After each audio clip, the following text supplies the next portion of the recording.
For the next topic, we have Mr.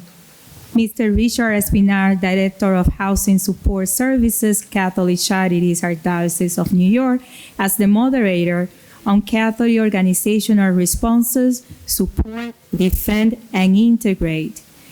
In our panel, we have Ms. Delilah Negrete, Esquire, is a staff immigration attorney at Cabrini Immigrant Services of New York, Dr. Andrea Bartoli, President of the Sant'Egidio Foundation of Peace and Dialogue, Ms. Maria Menes, a student at St. Peter's University, Ms. Kelly Agnew Barajas, Co-Director, Immigrant and Refugee Services Division, Catholic Charities, Archdiocese of New York. Please give them a welcome.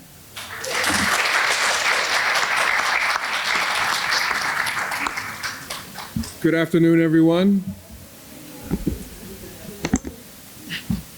Thank you.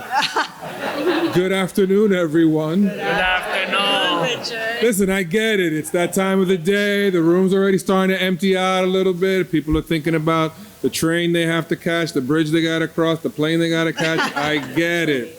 I get it. So this panel will focus on the organizational response. And this morning we've heard about kind of what we as church believe and what we as church try to do and what our reality is. You heard about what's happening at our parishes. And throughout, you heard about some of the various institutions and organizations that are really at the forefront of some of this work and supporting the work that is happening at parishes and collaborating with the local diocese. And so the same format, I'm going to ask the panel some questions. I want to encourage the panel to ask questions of each other, please. All right, no one wants to hear me. Let's hear from you. And then we'll take a moment to give you an opportunity to discuss at your tables, and then we'll come back and answer a few questions to the panel. And so I'd like to really start by just asking everyone to introduce themselves, tell us a little bit about yourselves, but in your introduction, besides telling us about yourselves, talk to us a little bit about what these words from Pope Francis kind of mean to you in your work. What does it mean to welcome, protect, promote, integrate? And how do you see that in your own life and work? So we'll start right down at the end. Andrea, would you please start us off and we'll work our way down. Thank you very much. I'm Andrea Bartoli. I come from Rome.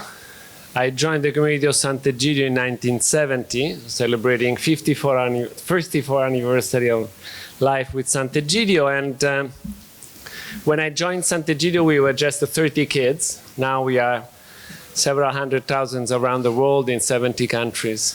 But those words are very important for me because Sant'Egidio became involved in international migration. We were definitely interested in internal Italian migration. That was an important problem. When Jerry Maslow was burned,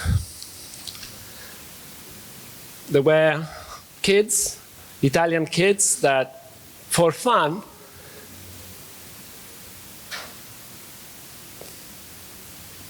decided to burn a refugee.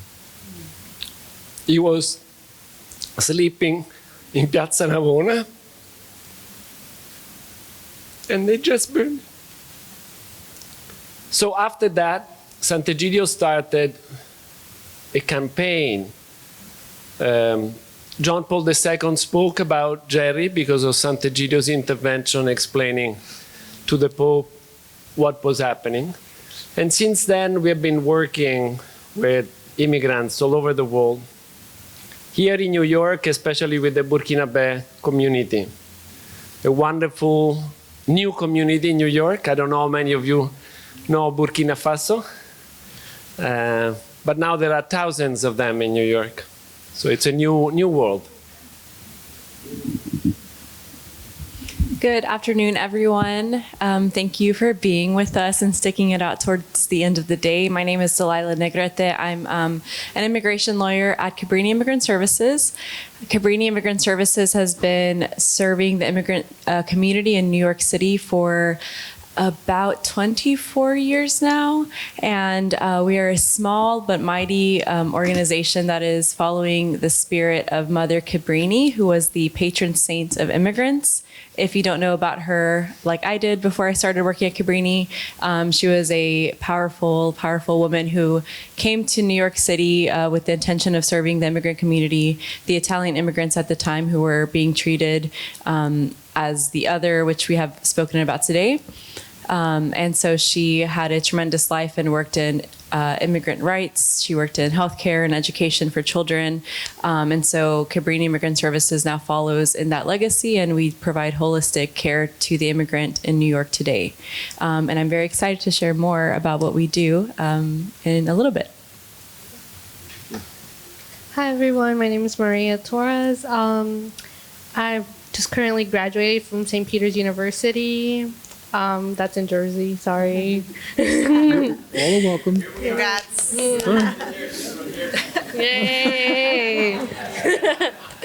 I majored in chemistry, but also I was part of the Center for Undocumented Students at school, which was a lot of help, and I was able to find it across my friend sitting over there, Scarlett, yay! My number one supporter. But the Center for Undocumented Students is able to help out a lot of students. Like, it's not very talked about, like who's undocumented, who's not. So the center is a really great resource and help for that community on campus. So I would like to continue that and make it bigger as well. Hi, everyone. Is this loud enough? Okay. I'm Kelly Agnew Barajas. I'm one of the two co-directors of the Immigrant and Refugee Services Division at Catholic Charities here in New York City. So the work that we do encompasses many different areas across the division. So we have some of my colleagues are here today from our Refugee Resettlement Department. You heard earlier from Lucia, who oversees our work with day laborers and workers' rights. We have work that goes into education, English as a second language, citizenship preparation, and then the entire legal services side of the house, which really works in depth with addressing people who are in removal proceedings, people with more straightforward legal cases, working with unaccompanied minors, and our work with lots of the information and referral piece, which is done through several hotlines that we have, national, state, and city. So that's just a snapshot, but yes, thank you for having us. Great. Thank you. So let's go to Delilah. She mentioned a powerful woman, so we're going to start with Delilah. Okay. So Delilah, you mentioned you're with Cabrini Immigrant Services, and I know as you mentioned, a lot of people may not be familiar with Mother Cabrini and her legacy and kind of how that might be relevant today. I know recently, there was a great film about her life, and I had a chance to see that with my wife, and she was very moved by what she was able to see, and again, those elements of her story. But can you tell us a little bit about how that legacy of Mother Cabrini informs the work of your agency now, and how perhaps you've kind of had to adapt to the current migrant situation? Yes, definitely. So as I mentioned briefly, Mother Cabrini came to New York City, and she had this mission to work with the immigrants here, and then she shifted and had another calling to work with people in need of healthcare and providing, the poor with healthcare. And then she also worked with children and providing them, quality education, immigrant children, all children. So she really encompassed, a lot of needs for the immigrant community, for the immigrant themselves. In the same way we model that at Cabrini Immigrant Services today, we have 4 practice areas. So we have a really vibrant food pantry that has partnered with a church. We're located up in between Washington Heights and Inwood. So we have a food pantry that serves about 300 to 400 people every Saturday morning. We also have our social services team, which provides a variety of social services, including counseling, assistance with enrolling for public benefits like Medicaid or SNAP. They provide immediate needs like giving, diapers, things to kids. And they also make referrals to other places whenever we can't provide assistance in-house. We also have our community justice group, Justice for Immigrants, which provides a sense of community for all people. And this is a really cool part of our organization, because they can also encourage the immigrant themselves to go and advocate for themselves on state levels, to advocate for more inclusive policies, which provide, better, more access to housing, or more access to services that they need. So it gives them a sense of empowerment, and returns this sense of power to them in their lives. And then the last area is the area that I work in, which is our legal service team, which we provide consultations to clients. We screen them and see if they're eligible for any kind of immigration relief, and if it's the kind of case that we work on, we can represent them in their immigration matters and assist them in securing a temporary or hopefully permanent status here in the U.S. So those are our 4 practice areas. It's a very holistic look at an immigrant's life. I feel very fortunate to work in a place where I can, just make a quick phone call and refer a client who shared, a lot of traumatic experiences with me. I can refer them to a counselor who is within our organization, and they can provide a more immediate help, in making this person feel heard and helping them process their story, while I work on a longer term solution, which is under, the immigration system. Something can take many years to process, or someone might, be waiting for months, for a work permit or for some kind of benefit. So it's really nice to be able to have the immediate needs met within our organization as well. Thank you. So organizations like Cabrini, like Catholic Charities, we offer a variety of different services, and we obviously can't do it all, but within your wheelhouse, in terms of what do you think is missing? In what areas do you feel like there just needs to be either additional support or other ways in which those services can be delivered? And anyone on the panel can chime in on that question as well. I can get us started. Something that we've, of course, seen within the last 2 years with the busing of migrants from the southern border has been, a lack of housing. I had clients who were on the street during some of the coldest months of the year, and just trying to find them, a housing or a shelter that would take them in. And then, we've had the mayor just continue to change up the shelter laws. So, as was mentioned before today, clients are moving every 30 days or every 60 days. And that just really creates, I think, a hard way, or it's difficult for clients to find themselves on their feet.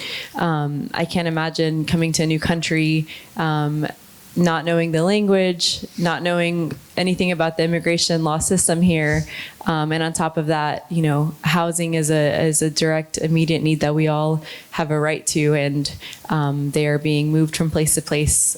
So that's something I think that is, a really important thing a need that we think needs addressing. Thank you. Yeah, please go. I just wanted to add one of the things I think our clients always, of course, housing. I echo that. I endorse that 100%. As well as just our clients are seeking information from us as organizations, right? And organizationally, I think what has really been missing over the past 2+ years now of this crisis is just a lack of coordination and kind of really good communication from our our leadership on the government level, both the city and the state. Not to throw shade at they've been thrown a very difficult set of cards, right, to play, and it's a very challenging situation that they're in, that we're all in.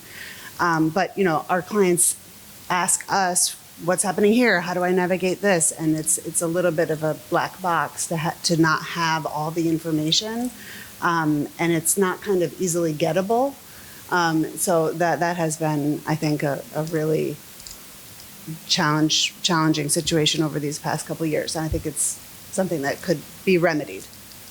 So is there a low-hanging fruit here? Is there something that you think could be done in the relative short term that would really have an impact? I mean, I think you have to start with really back to the basics of making a list of who is doing what entity. I mean, this is knowable information, right? Of at the city level, which are the different agencies that are responsible for what scope of work, right? And who are the point people to contact if there's an issue that a client has on a personal or a family level, and then down from there, right? Who are the contractors? What is their responsibilities? And then the next level down, which is really fascinating, and I think speaks to your earlier comment from the morning about sustainability, is that there are tons of small, informal ways that people have been supporting. So both at parishes for sure, but also civic organizations, at many other faith groups that are contributing and helping, at public schools, the parent coordinators, the PTAs, at neighborhood groups. Everybody's doing stuff, but it's not that all of that has to be all cataloged and organized in some sort of Excel sheet, but I do think we could make more of an effort to make sure we know who's doing what. But an Excel sheet at least would help. Yeah, we could make a list is basically my answer. In that sense, I didn't think about it before, but I think that it's wonderful what you're saying in terms of recognizing that there is somebody doing something good. And in that sense, the church could do a little bit more in recognizing, right, in saying, oh, this is very good. This is a wonderful thing to do. Yeah. Thank you. So, Andrea, I'm going to jump to you now. So Sant'Egidio is dedicated to peace building and dialogue, correct? Well, dedicated to living the gospel and serving the poor. This is what we are meant to be. We stumbled into peace because Cameron Hume and others help us to make peace in Mozambique, but peace is not the reason of Sant'Egidio. The reason is only living the gospel. Yes. But and again, in terms of the charism, right? In terms of the idea of dialogue is an important component. Yes. So Very tell me, so. who's missing from the conversation, right? Whose voices are we not hearing in this dialogue? I mean, obviously we're here gathered together, but maybe who's not in the room? Who needed to be here to be part of this conversation, in your opinion? To really talk about this migrant issue. I mentioned briefly the Burkinabe community in Manhattan because that's the community that I know the best. And I think it's an interesting community because it's a community that is used to be divided as Catholic, Protestant, animist, and Muslim. And I live and work in Harlem, and it's quite an interesting view to see 3,000 very well-dressed Muslim, primarily men, celebrating the Eid in the middle of the street because they don't have enough space. And I'm not sure that America is ready for such a Muslim presence. I think that the church can help. But as we heard from the Presbyterian friends, it's not that even the ecumenical connection is that strong. So I would say that those who are missing are the real people that are coming with stories that are a little bit different. If you serve the poor as we do, giving food at Penn Station, you discover that there are Senegalese. When the Senegalese were coming to New York, it's a new thing. Yes. So I think that is good for us to be aware of who is really coming. The importance of stories was mentioned earlier. Can you share perhaps maybe a story of someone or that you've worked with, or again, just so again we understand this from at least from their perspective. Sure. It was Pentecost, a little church in Harlem. The priest says, today is Pentecost, everybody speak that language. So I started speaking Italian. A young man started speaking Moré. Never heard Moré before. Moré is the largest language in Burkina Faso. He was very happy to speak with me. I was very happy to speak with him. Discovered that his name in French is Andrea. My name in Italian is Andrea. And so we had the same name. And then I discovered that his name in Moré is Wenpulemde. And Wenpulemde means promise of God.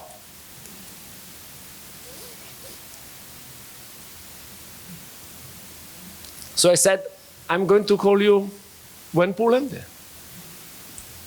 I like Wenpulemde. Right?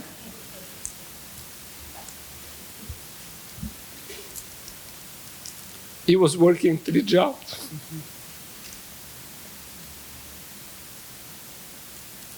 Doing security, serving, and doing delivery. Sleeping 5 hours a day. Not making it even to pay the rent. He was very happy to be at Mass, very well dressed, very happy to be who he was.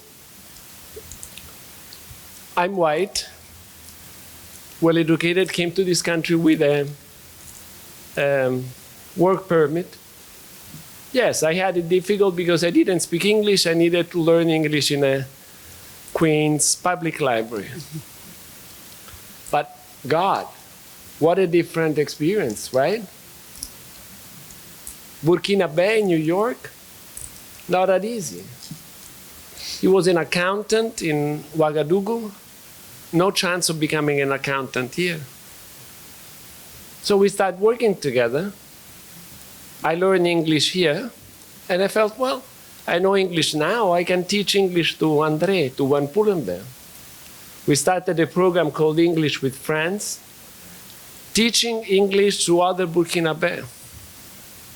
They were very happy. It was free, nothing to... And he learned how to get a permit, a driving license. He couldn't get a taxi, obviously, at the beginning, but then was able to do yellow cabs. He was having problem every day, every single day. Somebody was not paying, somebody was dirting the car, somebody was hurting him. It was a terrible experience. So he decided to become Uber because he had a little bit more safety, but he couldn't buy the car. So with friends, we gave him credit. He could get a car. He became an Uber driver. And with the Uber driver income, gave not only the house to the mother in Ouagadougou, but supported 50 people of his family.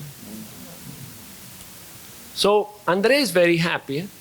Wenpulemde is very happy, but he's also very happy because every Sunday he goes to St. Joseph of the Holy Family in Harlem that now gets 300, at least 300 Burkinabe Catholics celebrating every week in French, dancing for 2 hours and a half. 2 hours and a half dancing and praising God because they are here, they are free. And what did he do? Wenpulemde, he joined my foundation, Sant'Egidio Foundation of Peace and Dialogue, became the administrator, and started the Burkinabe Dialogue, where Catholics, Protestant, Animist, and Muslim come together because it's easier for them to be together here than it is in Burkina Faso, where there is a civil war that even Pope Francis mentioned the other day because there were a massive killing in churches. because Muslim and Catholic do not get along, as it happened in a lot of places, because a lot of people don't know that there are more martyrs today than in all the centuries prior. So welcome to the world, right? He's a beautiful person that has done this dialogue for 3 years now, a big park in the Bronx, and people in Burkina Faso are speaking about what happened in New York because they see New York as a place where somebody can come, can make it, can help people in Burkina Faso, and can help the dialogue with the Muslim that they cannot have it in their place. Mm-hmm. Welcome to New York. Mm-hmm. This is a beautiful New York. So sorry, the story was a little too long. No. We needed to hear that story. Please, let's give it up for him. Huh? Thank you. Thank you for sharing that. Let's turn to Maria for a moment. Now, it's no coincidence that we are here at St. John's University, a Catholic institution, and as church, we are very proud of our institutions of higher learning. We have a great tradition in that regard, but let's hear about a great university across the river, okay? We love you, Jersey. We love you. Okay. Tell us a little bit about your experience as a student at St. Peter's and how, at the university, how did they bring this idea of protect and promote and integrate into university life? So at my current, well, I guess not current anymore, at St. Peter's, they came up with having the Center for Undocumented Students to kind of help out and navigate this. As many like first-generation immigrants, our parents weren't really teaching us how to use the Common App or how to apply for college or what we're eligible for. When I was a high school senior, I walked into a FAFSA night with my mom, and then I show up and thinking, oh, great, I'm going to have help for FAFSA. What they didn't tell me is you can't apply for FAFSA without a social security. Mm-hmm. We were the first to leave the reunion, and my mom was very upset. How are we going to pay for college? Started working jobs. And no one really tells you this. I still went into school because my mom, like many other immigrants, they come here to give you a better life. And I wanted to give my mom that opportunity to say, oh, my daughter graduated. So I continued going to school. And I didn't know that in New Jersey we could get state aid. Just having an ITIN, which is a individual tax identification number. And my first year I ended up paying what should have been not much, but I ended up paying about like $10,000, I believe, from what I had earned from working in high school. Later on, I found my other friend. She was like, hey, I'm undocumented too. I heard your story. I know of a professor who works here as well. She helps undocumented students. And she was kind of the one that guided me towards that. And from there on, I wasn't very public about my status. And then she kind of brought that out in me. I'm like, I shouldn't be afraid. She isn't either. I'm not the only one here. So that kind of brought it out in me. And then more help in the university, I found out that professors, they're willing to help you out if you come to them, but also I feel like it's the other way around as well. Like if professors let you know, like, I understand your situation, I'm here for you, that also works as well. It works both ways, and you could get help towards that. Maybe they can't help you directly, but maybe they know someone else that could help you out, and that it doesn't seem like much, but it works wonders. And thanks to that, I found a great community at ISN, which is Ignatian Solidarity Network. And there's another great community there. There's people with different statuses, undocumented, DACA, refugees, asylum. And although we all have different statuses, we all share this common theme of the struggle of what it is to be an undocumented student, what to do post-school when you don't have a social and you just went to school, and what do you do with that afterwards? You feel like you did all this work and for what? You can't even work. They help you with like dealing with that and finding community, because it's also there, and organizing too for just basic human rights. Thank you.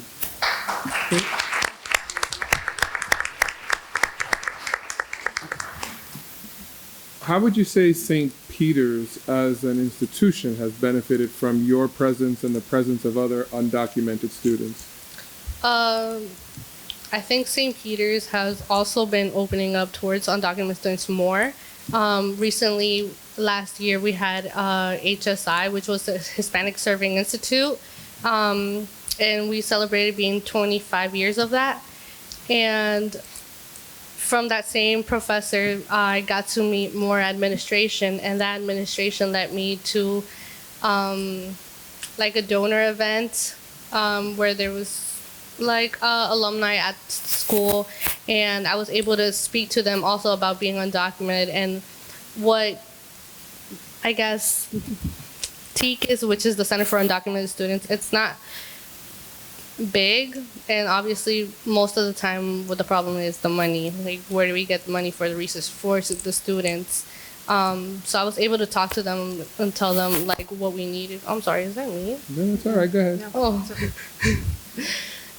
What we needed and what the students needed as well, like what help do they need in terms of financial aid, or like going to someone just to talk about that, because that's a hard thing to talk about, and sometimes you feel like other people can't relate to you. I'll be in a room with other people and like, oh, they won't understand like how I'm feeling because they're not in the same situation. They'll help you and guide you to other people that could share that same experience with you and talk about it. Thank you so much. So, Kelly, I want to pick on you for a moment, because in your role in Catholic Charities, we offer services to asylum seekers, to refugees in need of resettlement, and quote-unquote run-of-the-mill immigration issues. So are the challenges different? Should the response be different? What can we be doing to serve these kind of varied immigrant communities who have particular needs? But is our response need to be different as well? Yeah, I mean, I think, unfortunately, since we're on the organizational panel, I'll talk about some of the organizational realities, right? Which is that we are limited in a sense, right, by there's government contracts, and the whole world of government contracts is bound by rules of very strict, eligibility criteria and documentation. And my friend at USCCB is here, and one of our large work that we, get a lot of our government contracts from the federal government goes through our National Resettlement Agency as well as through the state. So, these are the realities which are very burdensome on agencies, very burdensome on staff, to constantly have to be proving every service that we are rendering. Whether we give someone a pair of socks, we have to have a case note and a documented and a signature, and how much was that? How much were those socks? So that is the level that we are documenting things, where at maybe an informal level that might be supported by parish funds or supported by private funds or supported by foundations, you might have much more flexibility, and you ironically could get a lot more done, right? So that's where you could say, everybody come, let's have 20 people. We've worked with them all before. We don't have their background checks in a file today on hand, but they have been background checked, and trust me and believe, right? So there's a level of just work that has to be done, because we have to be in compliance with a lot of these contracts. That is, somehow, I don't know if we could cut through some of that, but it does take some time.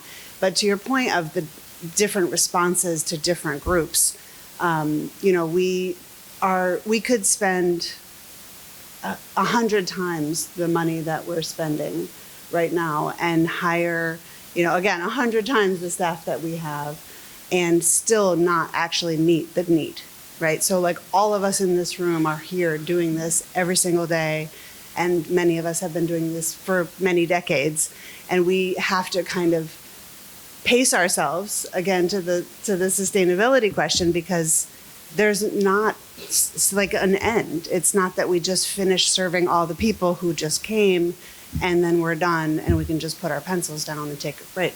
So this is just like kind of the acknowledgement of that reality, which is challenging for staff to kind of absorb that. We have, many staff who are have different notions of maybe that it's on them, right? Like I have this caseload of 85 people, they have a mountain of needs, and I have to fix it, right? I have to be the one to fix it. And that is emotionally very taxing for them.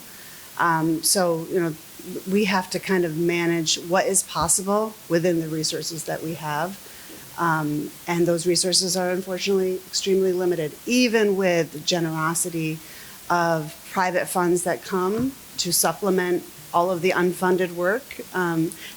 Most of the time, in case some of you are not aware, when the government provides some funding for something, it might cover 75 cents to every dollar that you actually need to just do the basic work, right? I'm not talking about do the top of the line work, but to do just the basic work. So it's built in that nonprofits shoulder this burden.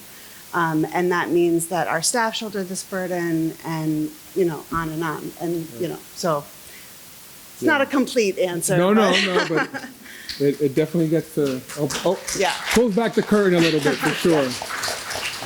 But I have my fundraiser. Some of the folks in development are here, and I thank them as well, the unsung heroes. Yeah, for sure. I just want to give an opportunity if there's any questions any of the panelists want to make to each other.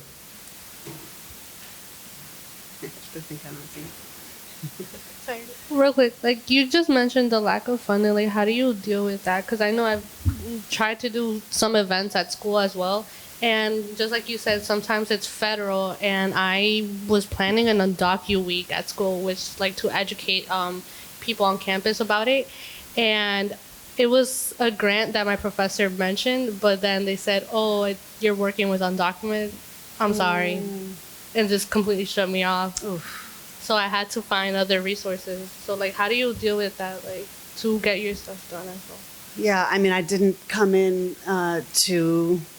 with nothing, right? Everyone walks into their role, hopefully, and builds on something maybe that existed before, or previous knowledge, or previous kind of what might have existed. And my predecessor in this role is actually Mario. So I had a great foundation of the work at the division.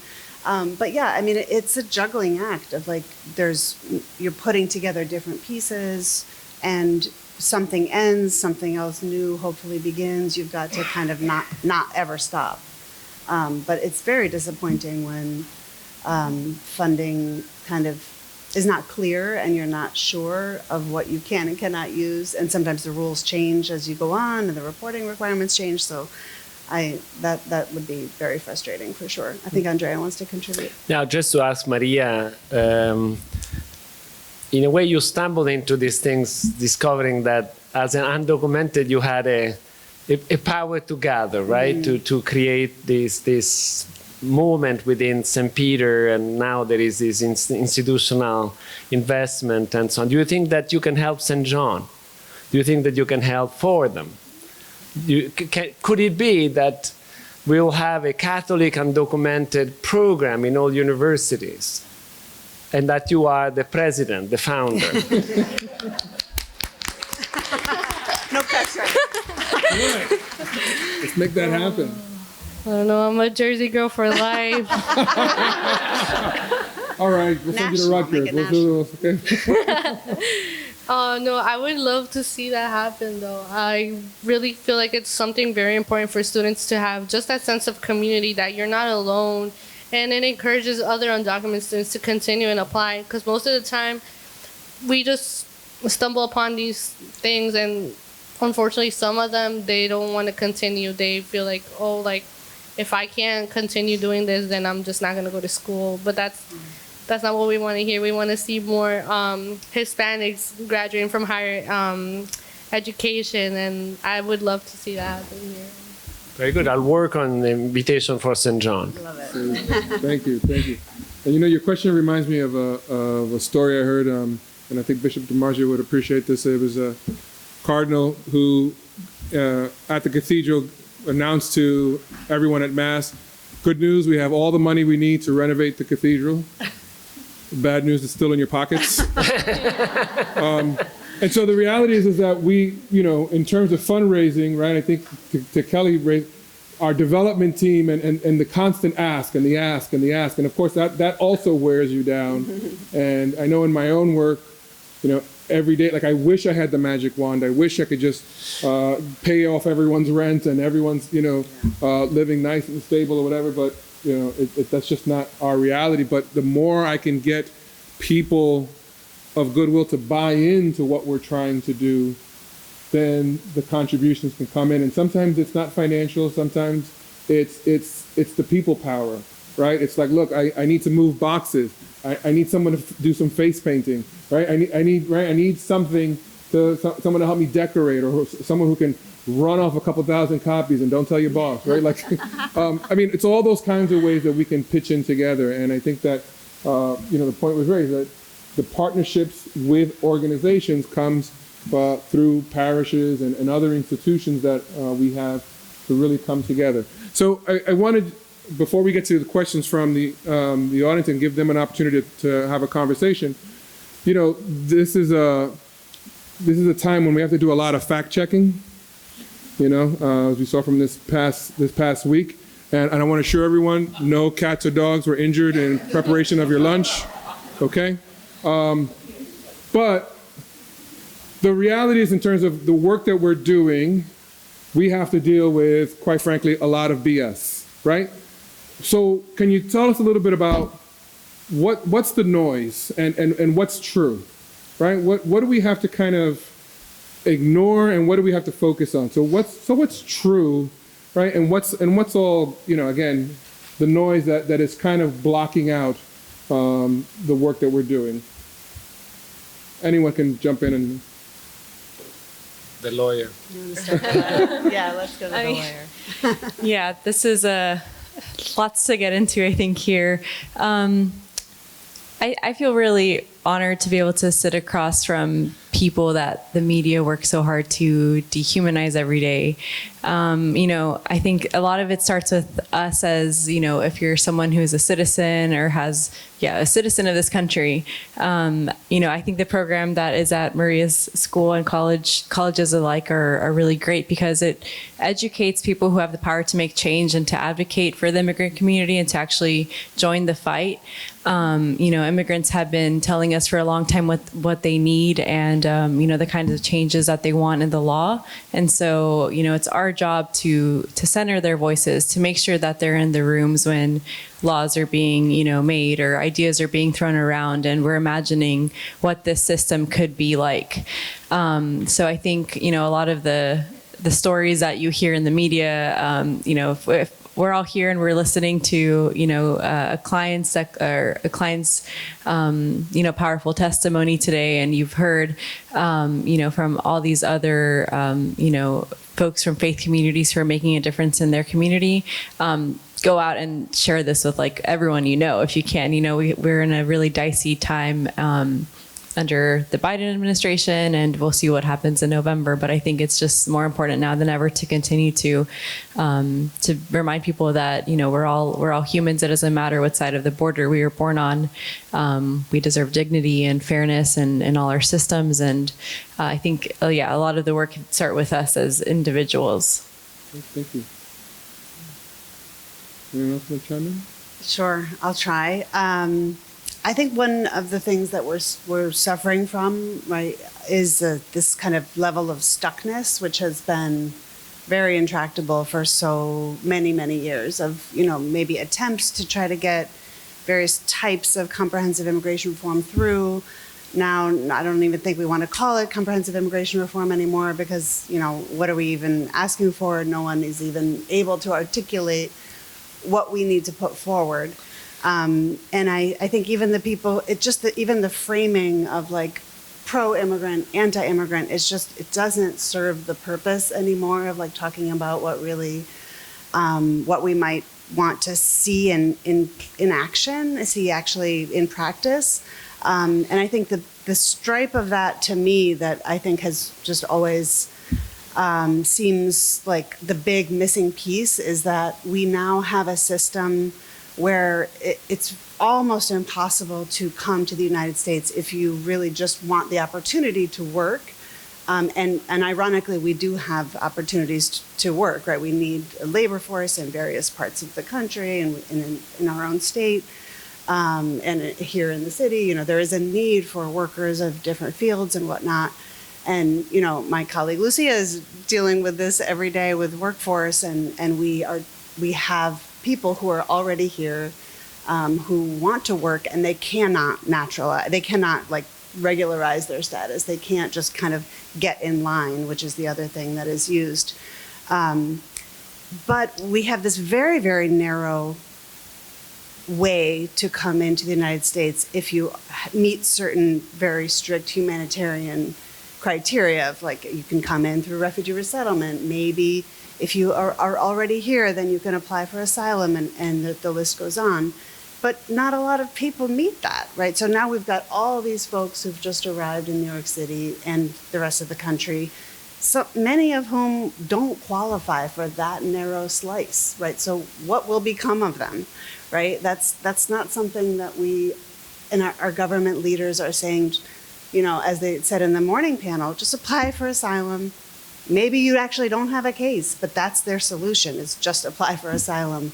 Of course, TPS to get the work permit, but it's not long-term thinking. It's not strategic, and it's not smart. So, I think if we could, at least all of us here could get unstuck, but how do we get the rest of the people kind of to even listen to some of that argument, because we're just fighting at each other in a place that's not productive. So maybe you already know this. Thank you. One thing that, back to your point of truth, right, is that as Catholic, I think it's very important for us to be aware that we are universal. So whatever is happening in New York must also be, understood in this larger context. Undocumented in St. Peter is something. If you are a young person in Burkina Faso, I would say probably 30%, you are not even registered at birth. Mm-hmm. So you are not undocumented because you are not here. You are not undocumented because you don't exist bureaucratically. So if you don't exist, chances that you can get out are very short. Chances that you can even migrate anywhere are very short, and so on. So I think it's good for us as a church to really think that we are in the business of making the world. We are in the business of making New York, of making the world as a whole, and it's good to be reminded of this truth that whatever history is coming is going to come through our own choices, through our own choosing. And I think that, again, I'm an immigrant, so I came here as a gift of Mozambique to the US, but I do think that the US is an interesting place because you can speak. Many would like to leave a lot of countries and they cannot. There are a lot that are moving. A lot of people cannot move. So be aware that moving is also an act of agency, liberty, freedom, right? Absolutely. If you are too sick, you don't move. Right. If you are too stuck, you don't have money, you don't move. So anyway, just that to breathe with the church is very healthy, I think. Yes. Thank you. All right, I'm going to give you 15 minutes to talk at your tables, and what did you hear? What questions kind of brew to the top? And then we'll come back and you'll have an opportunity to ask the panelists. Okay, thank you. So at this time, let's see if we have some questions from the audience for our fantastic panel. And can we give it up for them, please? I mean, thank you. All right, we have a question right over here. Hi, everybody. I might be the only other non-Catholic in the room, so shout out my Presbyterian brother. My name's Tom Batson. I'm the Partnerships Officer at Trinity Church Philanthropies here in New York City. We're an Episcopal parish located in Lower Manhattan. We serve as both a direct service outreach organization, a church, and a nonprofit funder. I'm part of that philanthropic team, and we talked about funding finally today in the panel conversation, and I'm grateful for it. But one thing that I'm struggling with in my job is convincing other private funders that religious orgs matter and that religious direct service orgs matter and churches matter. What type of unified message can we as funders, nonprofits, and churches get together to convince some folks that don't believe in faith or religious networks that we do matter?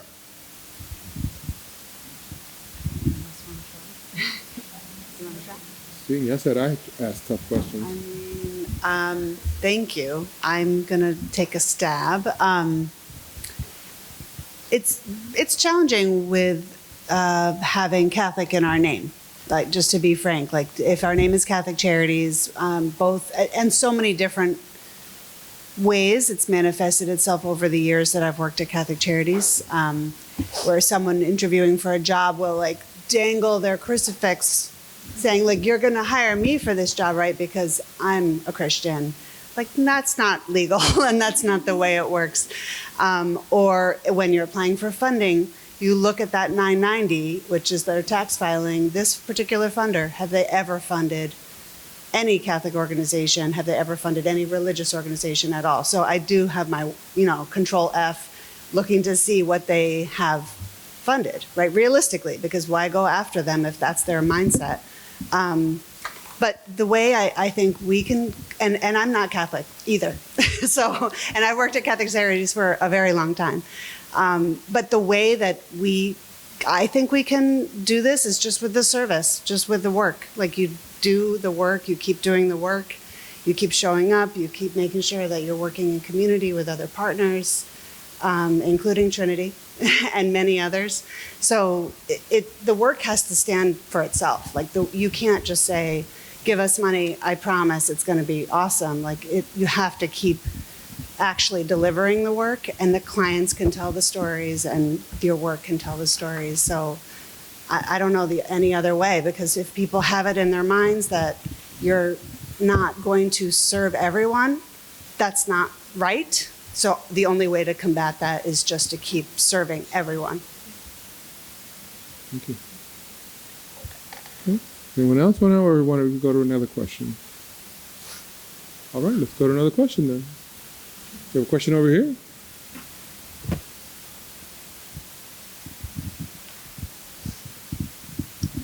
Thank you.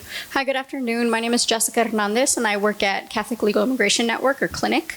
I'm actually from Texas, born and raised, and still live there currently. So my background is in legal service like an LSP, right? Direct services. So my question is, they brought up, BS, the BS that you have to kind of like wade through. So how do you all, in your respective roles, address or educate not just the immigrant community, the community that we serve, but the community outside of that? Funders, donors, anti-immigrant kind of communities, right? So what do you all do? What strategies do you all use to be able to correct that misinformation, if you will?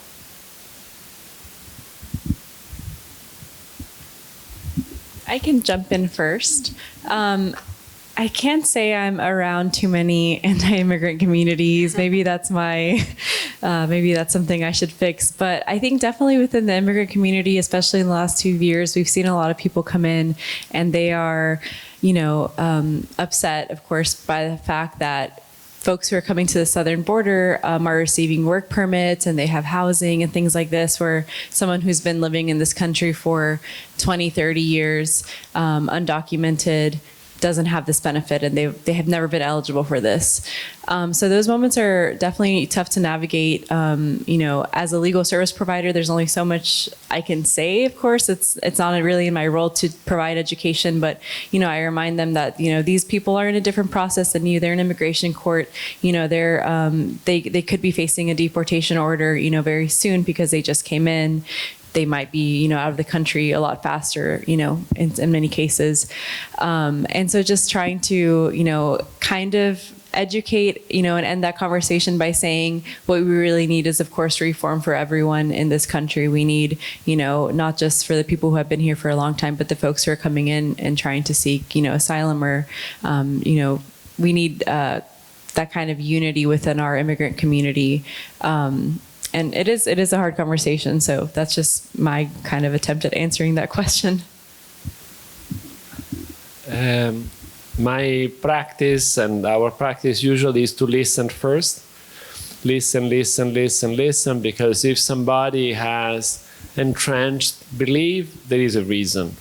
So it's good to listen to try to understand why these things came about. The second is to tell good stories. I'm really a devotee of good stories. I really think that we should help each other, even on the Trinity. that I do think that in the power of good stories, I think that it's good for us to learn to get out of the problem. And in this sense, I insist on the Burkinabe story because I understand. So obviously, I am privileged, right? Because I'm not paid. So whatever I do, I don't need the funding, right? So I don't need the funding. I'm not paid. I'm free, right? But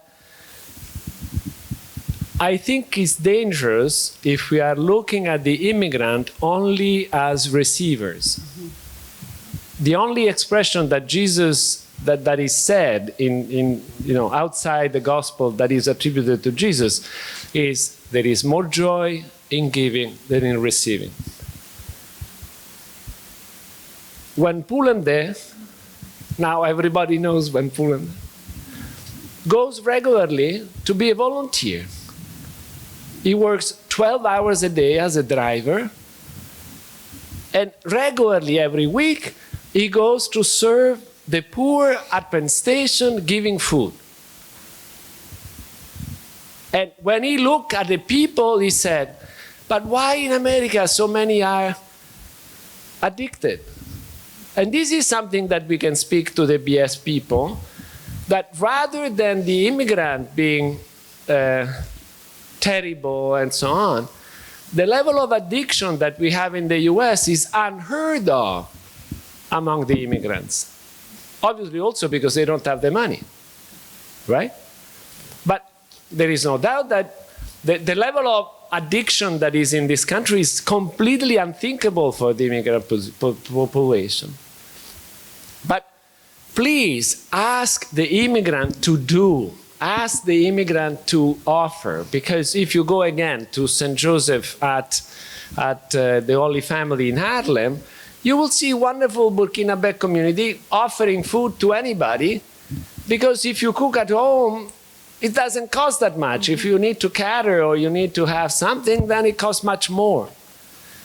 So ask people to give the 2 cents that they have. They are happy to give the 2 cents. It's empowering to give the 2 cents. And the more we share good stories about the immigrant, the more people with the BS will say, oh, better, interesting, different. I didn't know about this. So that would be my reaction. And I just want to add to kind of echo what's been said. There's a reason Jesus told parables, right? Because he brought people in with the story. But there's a reason also why Jesus went out and he sat and he ate. Because as John pointed out earlier, right? It's the encounter. And the reality is that there's a segment of the population, you can throw them facts, right? Nothing is going to change their mind. But I would say most people, right, want to be good and do good, and oftentimes they just don't necessarily see how, right? And so you invite them in to encounter. You let them hear and see the stories play out, and maybe some of them will kind of say, well, you know what? It's not about the label, but there's a person in front of me in need, and I can respond to that. And I think that that's one of the ways that at least we can try to get some of those folks who are willing to listen to kind of be part of the solution. Another question from the audience? Over here in the back.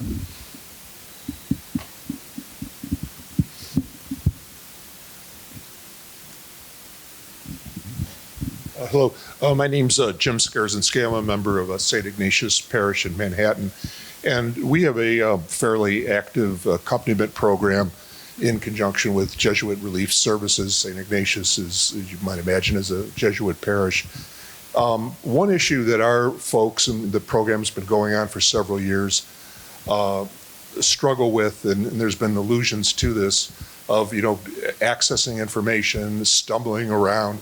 And if you guys are having trouble working full-time as professionals in this area, our stumbling around is multiples of that.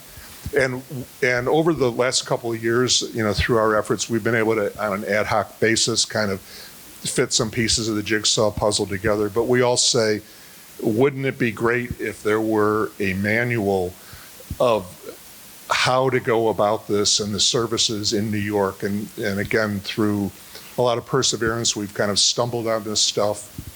I'm a lawyer and kind of moving out of my traditional private practice, now helping 6 or 7 families in their asylum proceedings at St. Ignatius, and one family through Catholic Charities to have the benefit of a mentor experienced in immigration law. And there, just as a sidelight, for someone trying to do pro bono, and I think there are lawyers willing to help, there's an enormous need, as I'm sure Delea knows, but finding the resources, I've stumbled on some excellent ones, but it's difficult. And my question or suggestion would be, can something be done? And I know there was, you raised as moderator, who's missing in the room, who do we need? I would respectfully suggest that with representatives of Catholic Charities, CMS, a number of priests here who would have indirect or direct links straight up to the Cardinal, everything you need to at least get the basics organized so that it could get down to the parish level, as our friend from Catholic Charities Chicago pointed out. And we've had other parishes contacting us, hearing about our little efforts. We've reached out to other parishes. I think there could be exponential growth in volunteer assistance for the immigrant community in New York City Metro if greater resources could be provided. And I would suggest respectfully that some type of a comprehensive manual on how to go about this could be very, very helpful. And I'm sure folks in our accompaniment program would be more than willing to give suggestions and the resources that we, on an ad hoc basis, have been able to gather over the last couple of years. Does anyone want to respond to that? I mean, I love the idea. It sounds like it needs to be, brought up to someone who can fund the staff to actually gather that. And then once it's gathered and organized and then disseminated, you have to have the staff somewhere to actually receive, train, background check, orient, and manage those volunteers. That, like, if it's a new army, right, which is wonderful, we need it, but I'm always thinking practically, like, a gentleman came up to me and was like, I want to intern. We can take new people, right? But to say we can take 20,000 new people that want to intern, or volunteer, that actually takes an effort to organize that. There's money, there's resources. It's just kind of how to organize that. The information also, like you're saying, there should be a manual. That harks back to just everyone wants, where's the binder with all the resources? It's as soon as you compile that binder, it's out of date because you started compiling it 3 months ago I mean, I'm looking at Morella here in front of me, who has worked with Catholic Charities since 1999. She is the binder. Like, she knows all the stuff. So, like, that, it's human knowledge that continues to change. And it's very in flux because these programs change, the funding changes. So that's what makes it so hard to keep track of all that. Yeah. And there's a lack of coordination, as you mentioned earlier, at the government level, whether it's city or state or feds, to even bring people into the room together. And so that is also part of the challenge, where there is no way to actually communicate with each other. Like, a new program will pop up and it'll be funded for a year, and then it'll end, and then some other iteration, and it'll change to be run by another organization, and then that'll get defunded. There'll be gaps. So, you know, it's not like our social safety net is, which, you know, is government funded, but then who does the work? Nonprofits and contractors through the government. And it's not seamless. Like, there's gaping holes through that social safety net. Thank you. All right, we'll take one more question. I'm sorry, because I promised these folks 4:15. My name is Laura DeBoiblon. I'm with St. Ignatius Parish also. And I just want to put a plug in for Ignatian Volunteer Corps that has somebody who would be delighted to work for you, Kelly, for $2,000 a year to do this. So I think that it's not a binder that you want. You don't want a piece of paper. No. You want some electronic thing because it does change all the time. And the price is right with the Ignatian Volunteer Corps. All right, so I'm sorry, I need to end this transition. I want to thank you, and if you do have more questions or any comments, I'm sure the panelists who are sticking around are happy to answer them. I do want to leave you, I think, with the image that Andrea raised, right, which is that we're building the world, right? So, right, the gospel says that we are actively all building the kingdom, right? And so that's what we're doing here. And so please, if you take anything away from today, it's that the kingdom is being built, and we're all part of that, right? So don't give up.